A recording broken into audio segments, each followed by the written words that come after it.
హరిహరులకు ప్రియమైన కార్తీక మాసం సరిలేని వ్రత పూజలు సలుపుటకవకాశం.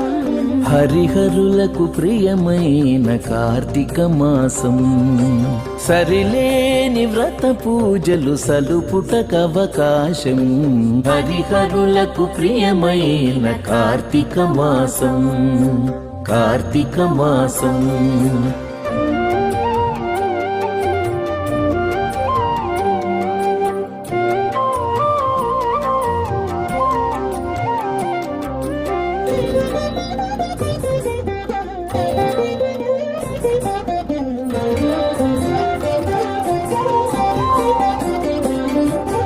పవిత్రతకు మరో పేరు ప్రాత స్నానం భవబంధము తొలగజేయు నందాదీపం.